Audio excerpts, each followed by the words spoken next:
Diante dos mistérios da vida, o homem olha para o céu em busca de respostas.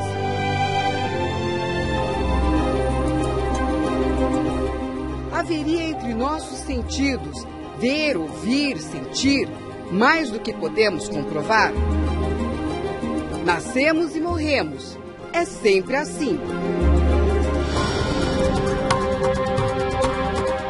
Neste mundo agitado, materialista, para onde vamos nós quando a luz da vida se apaga?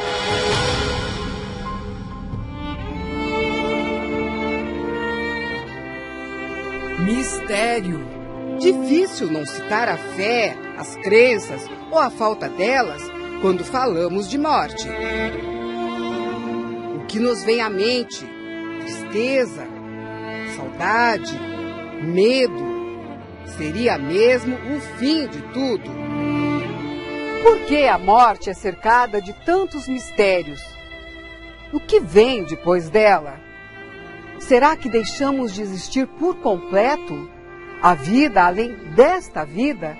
E se existe, seria possível se comunicar com quem já morreu? Perguntas no mínimo intrigantes.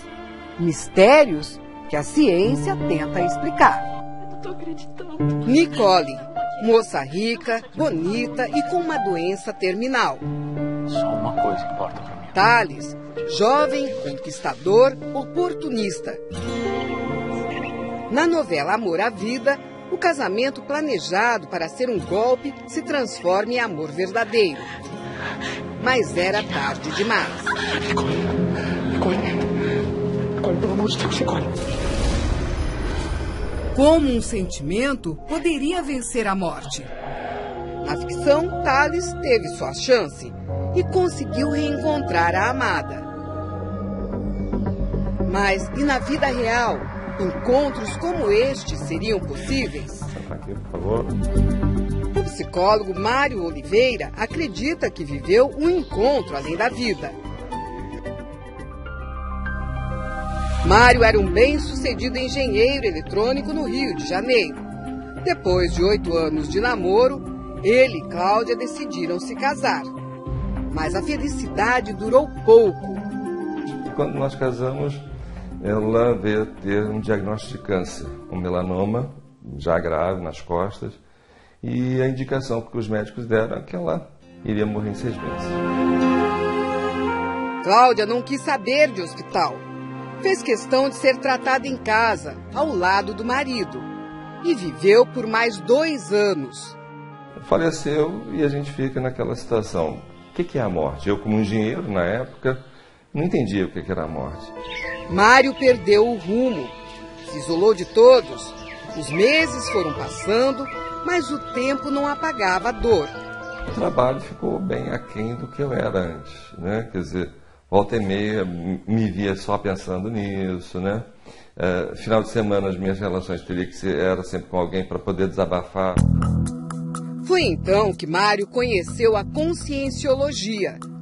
Seus seguidores a consideram uma ciência. A conscienciologia acredita na reencarnação e no encontro de pessoas que já morreram. Seriam as chamadas viagens fora do corpo. E uma dessas vezes, treinando em casa, eu acordei de manhã, bem cedinho, e voltei a dormir. Nesse inteirinho, eu me vejo fora do corpo, próximo à cama, e a minha ex-mulher, né, ela se apresenta na minha frente, e com um ramo de flores me entregando. E toda aquela angústia que eu passava, que eu sentia, aquilo foi esvaziado. Sumiu, de uma hora para outra.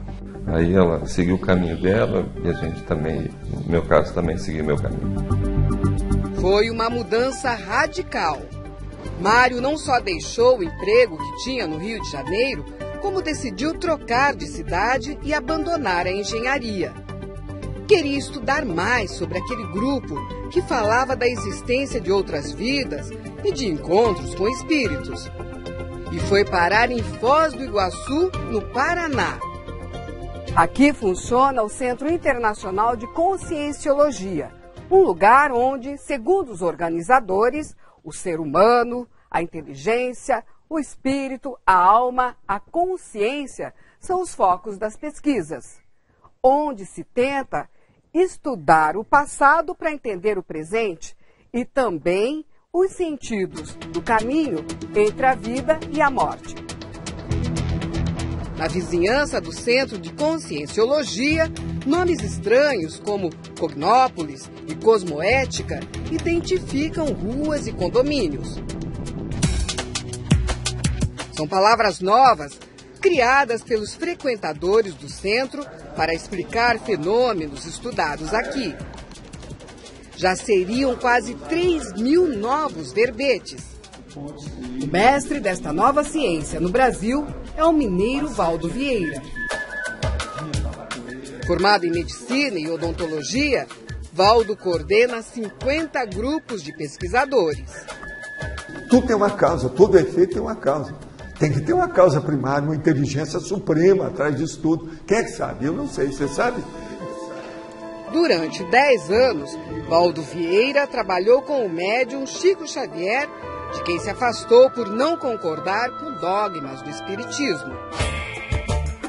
Mas a conscienciologia guarda muitas semelhanças com a doutrina espírita. Os seguidores defendem que precisamos passar por várias vidas para que nossa alma consiga evoluir. E a receita deste progresso espiritual estaria em fazer o bem. Se você teve uma vida, que você assistiu muita gente, você não volta para aquela procedência. Você vai para uma comunex mais evoluída, quer dizer, uma comunidade extrafísica mais avançada. Entendeu? E assim é que é a evolução. O que se vê neste auditório não se trata de uma reunião de pessoas para um debate ou de um grupo de estudos.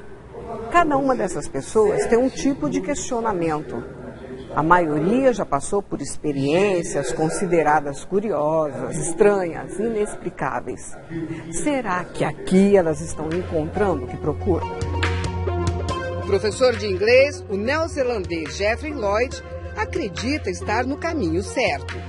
Geoffrey queria entender o sentido da vida e desenvolver um dom especial que diz ter desde a infância. Eu percebo as energias do ambiente, eu percebo as energias das pessoas. O professor trabalhava como consultor de uma empresa na Austrália quando decidiu se juntar aos pesquisadores da conscienciologia. Morando há 1 ano e meio em Foz do Iguaçu, ele afirma que a mudança valeu a pena. Com o tempo, você fica muito calmo, feliz, satisfeito. O ex-engenheiro Mário, o viúvo que se mudou para Foz e agora é psicólogo, também não tem mais dúvidas. Mário encontrou um novo amor, a Adriana, com quem acabou se casando. Para ela, nada nessa história seria por acaso. E se a gente começa a pensar em múltiplas vidas, a gente vê que ninguém está se encontrando pela primeira vez. Como provavelmente eu também tenho relação até com a primeira esposa dele. Então é o grupo karma que vai se trocando ali, então isso acabou sendo de uma forma natural. Encarar com naturalidade a possibilidade de vida após a morte e buscar respostas para coisas que parecem indecifráveis são desafios que a conscienciologia tenta superar por meio de exercícios individuais. O Centro de Conscienciologia mantém 16 laboratórios para experiências individuais. Este aqui, por exemplo, é o de retrocognições. Nesta sala, durante 3 horas e meia, a pessoa fica sozinha, concentrada e faz uma espécie de viagem mental. Utiliza técnicas próprias que poderiam ajudá-la a lembrar, descobrir o que foi em vidas passadas. A publicitária Mabel Teles já passou por muitos destes experimentos. Eu não sei exatamente que época era, mas eu me vi mais de uma vez, eu era um garoto e eu andava naquelas carroças, né, antigas, e eu participava de uma trupe de saltimbancos. Mas Mabel admite. A imaginação, ela é sempre fértil. É por isso que é importante a gente tomar esses assuntos da paranormalidade, do parapsiquismo, de uma maneira bem tranquila, bem calma, bem ponderado, bem racional, para que a gente consiga, vamos dizer, resultados mais concretos do que fruto apenas da nossa própria imaginação. Nossa imaginação pode superar todas as expectativas, mas será que é capaz de nos levar a viagens por outras vidas?